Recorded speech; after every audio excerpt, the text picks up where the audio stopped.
আসসালামু আলাইকুম গাইস, কেমন আছেন সবাই? আজকের ভিডিওতে দেখাবো এসার এর আপডেট মডেলের মনিটরগুলোর ব্রাইটনেস কিভাবে কন্ট্রোল করবেন। আজকে আমি যে মডেলটি দেখাবো এই মডেলের নাম হচ্ছে এসার ek220q।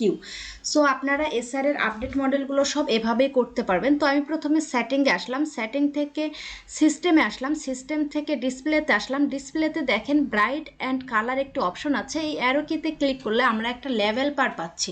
এই লেভেল বার আপ ডাউন করলে আমাদের ডিসপ্লের ব্রাইটনেস কিন্তু কোনোভাবেই আপ ডাউন করছে না। তার মানে এটা নাইট কালারের লেভেল বার। এটা যদি আমি নাইট অপশন অন করে দিয়ে আপ ডাউন করি তাহলে কাজ করবে। এখন সেটিংয়ে যেহেতু নাই, এখানে ড্রাইভারও ইনস্টল করা যাবে না, তাহলে আমরা কিভাবে এই মনিটরের ব্রাইটনেস কন্ট্রোল করব? আপনার মনিটরটি ঘোরাবেন, ঘোরানো সম্পূর্ণ হলে পিছনে দেখবেন একটা ব্লু লাইট জ্বলছে। এই লাইটটা নাও জ্বলতে পারে, যদি জ্বলা থাকে জ্বললো। এই যে দেখেন এখানে কিন্তু অন অফও আছে। যদি আপনার লাইট না জ্বলা থাকে এখানে ক্লিক করলে অন হয়ে যাবে। প্রথমে আপনি এই বাটনটাতে ক্লিক করবেন। এখন ব্রাইটনেসের জন্য ডাবল ক্লিক করবেন। এবার মনিটরের খেয়াল করেন, ডাবল ক্লিক করলে মনিটরে একটা পপ আপ উইন্ডো ওপেন হবে। এখান থেকে ব্রাইটনেসের জন্য রাইট পাশে ওই বাটনে একটা ক্লিক করবেন।